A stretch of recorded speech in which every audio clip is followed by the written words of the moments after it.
because we are ever changing and so dynamic. We can't just get there and assume, okay, I've done my part. This is all I'm required to do to maintain the status quo. Is that what you want? Is a status quo marriage? No wonder it's falling apart.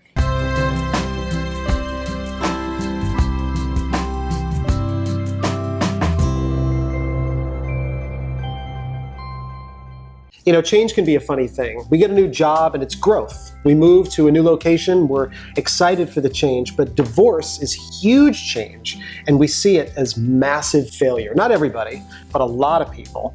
How can we reframe that and shift it and look at it for actually what it is instead of failure? Many areas of our life, we are complete with one phase and we move to another phase. And usually everybody's going around and saying, good job, that's what you should. I mean, if you are in the same job, in the same position, in the same way for 25 years, usually people look at you and say, you're a loser. How come you're not shifting? How come you're not going somewhere? If we only handled our friends from, high school and never grew to any other friends or social community, that would be a failure versus anything else. So it's interesting that in the business world, in social world, in community world, in many other world, the fashion world, if we still wore the same things, it wouldn't be appropriate. Yet when it comes to marriage, it seems like for marriage, if it's working, it's because it's growing. If it's not growing and if it's not working for someone, and due to that, if it's pain and suffering and they decide to actually get a divorce, that shouldn't be looked upon as a failure, not from themselves nor from the community. I did what I felt I needed to do to be able to walk away from the marriage and not look back with regrets. I grew up in a very religious household where we did not believe in divorce, and we still don't believe in divorce. However, to stay in a marriage that just isn't working and your partner will not work with you no matter how much therapy you try and how much you try to adjust yourself and accommodate them, and it's just not working, you get to a point where you realize, okay, this is the relationship that's not working. It doesn't mean that I'm not trying or that I'm a personal failure, that I can't ever make a relationship work. But I felt like I needed to see a therapist with my ex-husband before we got divorced and try everything humanly possible to try to save the marriage. And then at that point, I felt like I'm no longer a failure. I did have some guilt feelings. I felt like, okay, now I have this blemish on my record, you have a failed marriage, but I can honestly say that I tried everything possible to save it, and I was able to walk away with peace. It took me a while to find my peace because I felt like a failure as a wife. I was in a little bit more of a traditional marriage where I kind of felt like the support system for my husband in the emotional capacity and on the home front. And so when there were messages of, you're not good enough, I felt like a huge failure. And those messages were coming for a while, and I felt like I couldn't do anything right. So after a few years of that, I really felt like I was a complete failure at when I was a little girl, that's all I wanted to do was be in partnership because that's what my parents had modeled. And I saw my mom, put on her lipstick before she'd come home, before my dad would come home from work. And I wanted to model that. And it was wonderful and beautiful until it turned ugly and horrendous, yeah. And, in my book, I am very vulnerable and expose how that path was for me.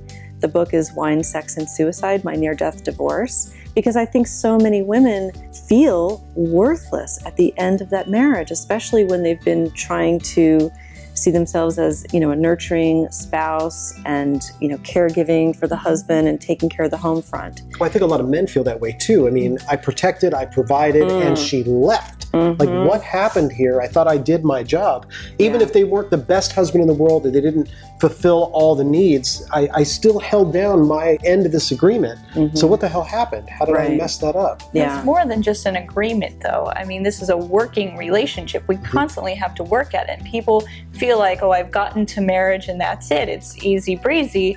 The first years of marriage are all glamorous and honeymoon, and it's not. You get out what you put into it. And a lot of people feel, okay, I've I've done my end of the bargain, and that's all I should have to do. And they stop working on the relationship, and then it unravels at the seams. You have to continually, people are dynamic and they change constantly. I'm not the same person I was 5 years ago.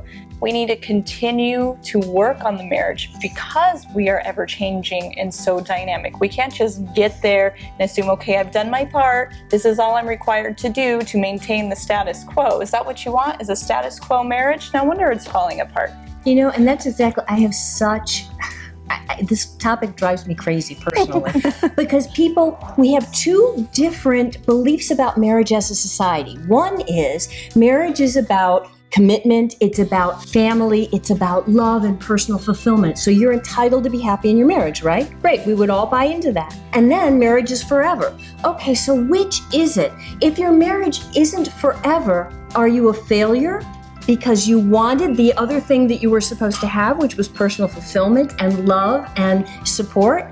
Or are you a success if you stay in a marriage where you get none of your needs met and it's abusive and there's maybe you've got a spouse with substance abuse, or you're not getting supported, or you're not growing? Is that a success? And you set that example for your children. Yeah, absolutely. So I have a problem with what do we define as failure and what do we define as success? And I know that's different because you can have this all in your head and you can feel something totally different. But even still, I just have a problem with people looking and feeling like I'm such a failure because I was divorced. I think we need to step beyond that and say, no, maybe it's not about success or failure. Maybe it's about this is life and this is growth and this is where I am. And this is reality and this is what I have to deal with. So I think what we're saying is remove all those labels. Stop talking about yourself as a divorcee. So all of you out there, okay, you're not divorcees. You're newly single. There's a big difference.